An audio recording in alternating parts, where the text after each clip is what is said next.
পুনর্বহাল হতে চায় তার জন্য এটার বিরুদ্ধে আন্দোলন, এবং আমরা যোগ্য হয়েও তাদের দোষের দায়টা নিজেদের কাঁধে কেন নেব, এবং আমরা পুনর্বহাল হতে চাই তার জন্য রাজ্য সরকারকে যথাযথ পদক্ষেপ।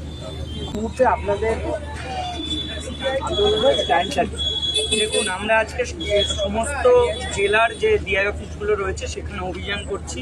আমরা জানি যে সমস্ত ডিআইয়ের আন্ডারে যে সমস্ত আনটেন্টেড শিক্ষক শিক্ষিকারা রয়েছেন তারা স্কুলে কন্টিনিউ করছে।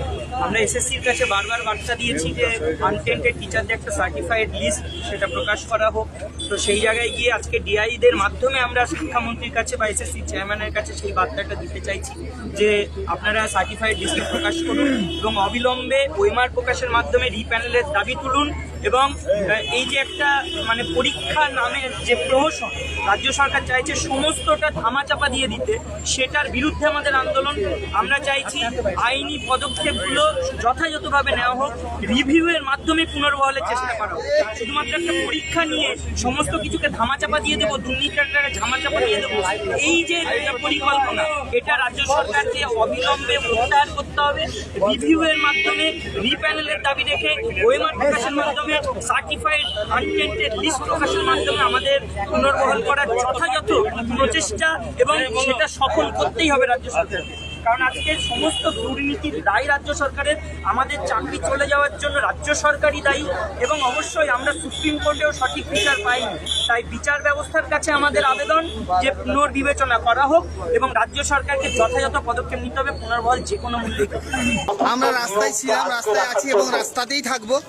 আজকের যে কর্মসূচি নেওয়া হয়েছিল ডিআই এবং ডিএম অফিস অভিযানের, সেটা কিন্তু সর্বতভাবে আজকে যে মুর্শিদাবাদের যে মিছিল, সেই মিছিল থেকে কিন্তু মনে হচ্ছে যে আমরা কিন্তু সর্বতভাবে সফল হয়েছি এবং প্রত্যেকেই এই আন্দোলনে স্বতঃস্ফূর্তভাবে সবাই অংশগ্রহণ করেছে। আমি এসেছি কলকাতা থেকে আজকে এখানে, এবং সেন্ট্রাল থেকে আমরা 3 জন এখানে উপস্থিত হয়েছি কেন্দ্রীয় নেতৃত্ব থেকে।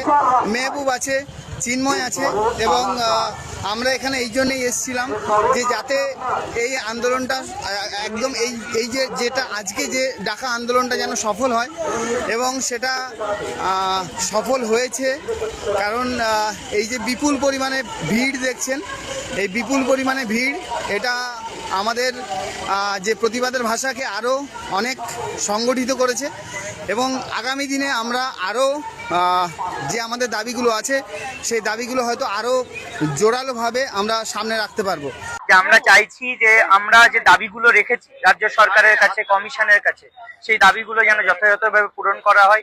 যে আমাদের যে আনটেন্টেড লিস্ট সেটা সার্টিফাই করে যেন অবিলম্বে প্রকাশ করা হয়, ওএমআর গুলো প্রকাশ করা হয়, রিপ্যানেলের দাবিটা সুপ্রিম কোর্টে রাখুক, এই সমস্ত কিছু। এবং এই যে সমস্ত ক্ষেত্রে বলা হচ্ছে আমরা আইনি পদক্ষেপগুলো মানছি, সুপ্রিম কোর্টের রায় মানছি, কিন্তু বিগত দিনে অনেক ক্ষেত্রে দেখা গেছে হাইকোর্ট সুপ্রিম কোর্ট রায় দিয়েছে, সেগুলো মানা হয়নি।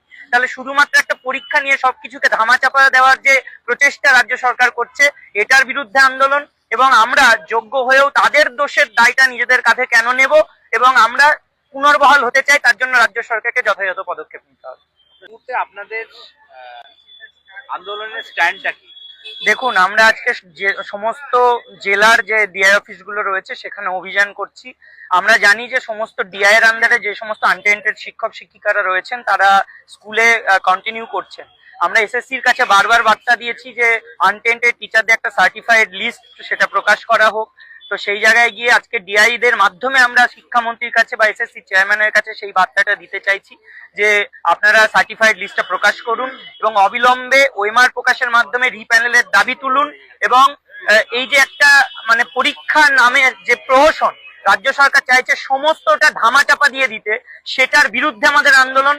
আমরা চাইছি আইনি পদক্ষেপগুলো যথাযথভাবে নেওয়া হোক, রিভিউয়ের মাধ্যমে পুনর্বহালের চেষ্টা করা হোক। শুধুমাত্র একটা পরীক্ষা নিয়ে সমস্ত কিছুকে ধামাচাপা দিয়ে দেবো, দুর্নীতির ধামাচাপা দিয়ে দেবো, এই যে পরিকল্পনা, এটা রাজ্য সরকারকে অবিলম্বে প্রত্যাহার করতে হবে। রিভিউয়ের মাধ্যমে রিপ্যানেলের দাবি রেখে ওএমআর প্রকাশের মাধ্যমে সার্টিফাইড আনটেন্টেড লিস্ট প্রকাশের মাধ্যমে আমাদের পুনর্বহাল করার যথাযথ প্রচেষ্টা, এবং সেটা সফল করতেই হবে রাজ্য সরকারকে।